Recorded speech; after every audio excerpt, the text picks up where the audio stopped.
అవుతాం, వాళ్ళకి అండగా ఉంటాం, గుంజుతాం. ఇంకా దరిద్రం ఏంటంటే బ్రాహ్మణ పరిషత్ మేము నిధులు ఇచ్చుకుంటూ పోయినాం. ఓవర్సీస్ స్కాలర్షిప్ నిధులు ఇచ్చినాం. డాక్టర్ అంబేద్కర్ పేరు మీద, జ్యోతిబా పూలే పేరు మీద, వివేకానందుని పేరు మీద ఓవర్సీస్ స్కాలర్షిప్ ఇచ్చినాం. ఇండియాలోనే ఏ రాష్ట్రం ఇయ్యని విధంగా పేద పిల్లలు విదేశాలకు పోతే వాళ్ళు చదవాలి, బాగుపడాలి, బతకాలని చెప్పి ఇచ్చినాం. మొత్తం బంద్ పెట్టింది. ఒక్క ఓవర్సీస్ స్కాలర్షిప్ ఇస్తలేదు ఈ గవర్నమెంట్ ఇచ్చిన కాడికి. మేము శాంక్షన్ చేసినా కూడా ఇస్తలేరు. బ్రాహ్మణ పరిషత్కి అయితే లాస్ట్ 2 క్వార్టర్ల డబ్బులు విడుదల చేయలే. ఫైనాన్షియల్ ఇయర్ అయిపోయింది, అది కూడా ఇస్తలేరు. ఈ రకంగా వాళ్ళకి ఎగనామం పెట్టినారు. ఓవర్సీస్ స్కాలర్షిప్ కూడా బంద్ పెట్టినారు. చేనేత మిత్ర పథకాన్ని బంద్ పెట్టినారు. అనేక స్కీములు చేనేత కార్మికులకు ఉన్నాయి కూడా బంద్ పెట్టినారు. అంటే వాళ్ళు సావన్నా ఎక్కడికి పోవాలి? ఎంతో బ్రహ్మాండంగా జరిగేటువంటి కాడ చివరికి బడి పిల్లలకు బ్రేక్ఫాస్ట్ పెట్టినాం. మేము ఎన్నో మంది లక్షలాది మంది పిల్లలు పాపం పేదవాళ్ళు ఉన్నారు, బ్రేక్ఫాస్ట్ పెట్టమని చెప్పినాం. దాని ఇంటర్మీడియట్ కాలేజీలో కూడా వర్తిస్తామని చెప్పినాం. ఆ బ్రేక్ఫాస్ట్ కూడా బంద్ పెట్టారు. చిన్న పిల్లలకు బళ్ళలో పెట్టిన బ్రేక్ఫాస్ట్ బంద్ చేయడం రెఫరెండమా? ముఖ్యమంత్రి గారు గదెందుకు బంద్ చేసినావు? ఇంకా పోరగాళ్ళను నోరెందుకు కొట్టినావు నాకు అర్థం కాదు. ఓవర్సీస్ స్కాలర్షిప్ బంద్ పెడతావు, బ్రాహ్మణ పరిషత్ నిధులు బంద్ పెడతావు, చేనేత కార్మికులకు బంద్ పెడతావు, చివరికి బ్రేక్ఫాస్ట్ కూడా బంద్ పెడతావు. మరి ఏం నడుపుతున్నారు మీరు నాకు అర్థం కాదు. ఎవరికి ఇస్తున్నారు డబ్బులు? ఏం చేస్తున్నారు? ఏం జరుగుతూ ఉంది? ఇంకా దీని మీదికెళ్ళి కథ ఏంటంటే రైతు బంధు అడిగితే ఒక మంత్రి ఏమో చెప్పుతోని కొట్టున్నట్టు. చెప్పుతోని కొడతారా?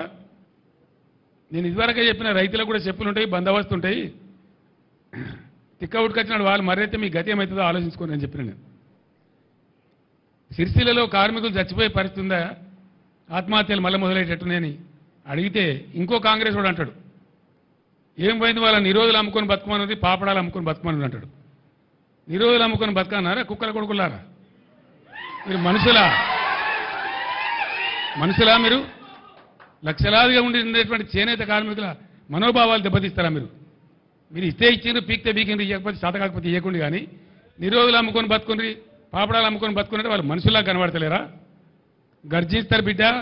చేనేత కార్మికులే ఇలా పులులే గర్జిస్తారు, మిమ్మల్ని తరిమి కొడతారు, జాగ్రత్త అని చెప్పి నేను హెచ్చరిస్తా ఉన్నా. వెంటనే బతుకమ్మ చీరలే కానీ, మరో చీరలే కానీ, స్కూల్ యూనిఫామ్లే కానీ అవన్నీ కూడా బకాయిలు ఇమీడియట్ విడుదల చేయండి. నేను చేనేత కార్మికులు చెప్పిన అవసరమైతే మా పార్టీ నుంచి డబ్బులు ఇస్తాం, వకీళ్ళ ఫీజులు. మీరు భయపడేదేం లేదు, కోర్టులో గుంజుదాం, కొట్లాడదామని కూడా చెప్పినాం. రేపు ధర్నా తర్వాత కూడా స్పందించకపోతే, ఆర్డర్లు రాకపోతే 3-4 రోజులలో ఖచ్చితంగా హైకోర్టులో దావా వేస్తాం. ప్రతి ఊర్లో ధర్నా పెడతాం.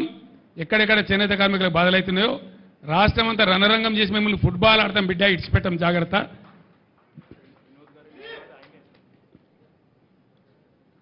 ఆ వినోదే పెద్ద అడ్వకేట్, ఈయననే కేసు వేయాలి. మీరే వేయండి కేసు దయచేసి.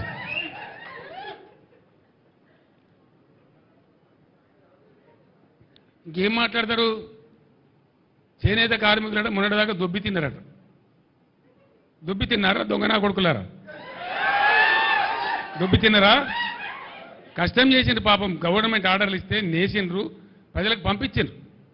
లేని అవ్వలకు, చెల్లెళ్లకు, అక్క చెల్లెలకు పాపం బతుకమ్మ చీర పేరు మీద ఒకటి పోయింది, రంజాన్ తోఫా కింద ఒకటి పోయింది, క్రిస్మస్ తోఫా కింద ఒకటి పోయింది. వాళ్ళు బతికిండ్రు. అటు పేద ప్రజలకు అందింది, ఇటు చేనేత కార్మికులు బతికిండ్రు. వాళ్ళకు ఉపాధి మార్గం దొరికింది. ఇవాళ 14 ఏళ్ల కింద, 10 ఏళ్ల కింద తెలంగాణలో చేనేత కార్మికుల బతికి ఏముండెనో మళ్ళా చేనేత కార్మికుల బతి ఆ పరిస్థితి తీసుకొని వచ్చింది ఇవాళ గవర్నమెంట్. 3-4 నెలల ఇంత పెద్ద కథ. నాకు ఇంకొక విషయం అర్థమైతే లేదు. మన సూర్యాపేట కూడా అడిగిన, మీరు కొత్త పీకి పడగొట్టింది ఏమీ లేదు, మీతో కాదు. మీ ప్రభుత్వమే లత్కోర్ల ప్రభుత్వం ఉన్నది.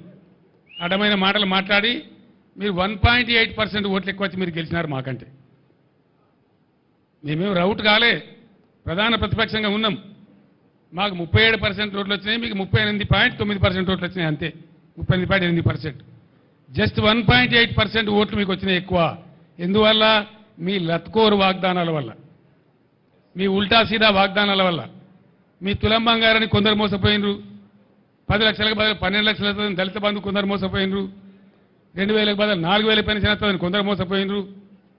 అంతే కదా? మీ 2 లక్షల రుణమాఫీ కొందరు మోసపోయినరు, మీ 500 బోనస్ ఇతరని కొందరు మోసపోయినరు. లేడీస్కు స్కూటీలు, ఇంకా స్కూటీ, మీ స్కూటీలో కొంతమంది మోసపోయినారు. ఇలా బిడ్డ వాళ్ళే మీ కళ్ళు కాల్చి వాత పెడతారు, మీకు చూపిస్తారు మీ కథ ఏందో, మీ రామాయణం ఏందో. నేను ఇక్కడ మాట్లాడే కొద్దిమంది వింటుండొచ్చు, కానీ ఇప్పుడు రాష్ట్ర వ్యాప్తంగా లక్షలాది మంది వింటున్నారు నేను మాట్లాడే మాటలు. మీ తొత్తు పేపర్లలో తప్ప నిజాయితీ ఉన్న అన్ని పేపర్లలో కూడా వస్తుంది. ఇక నిజాయితీ పేపర్లు ఏంటియో తొత్తు పేపర్లు ఏంటియో రేపు బయట పడుతుంది. ఇంకొక విషయం నాకు మనసున పడతలేదు, నేను బాధతో చెప్తున్న ఈ మాట. కొత్తది మీతో అవుతుందా పీక్తుందా, మీ శాతం అవుతుందా లేదా, అదంతా వేరు సంగతి. ముందు కాలం ఉన్నది, కాలమే రుజువు చేస్తుంది. మీ సమర్థత ఏంది, మీ శక్తి ఏంది, మీ తెలివితేటలు ఏంది, మీరు ఎంతపాటి సిపాయిలు అనేది అంతా బయట పడుతుంది. ఒక్క ఏడాదిని మీ రంగం మొత్తం తేల్చేట్టున్నది.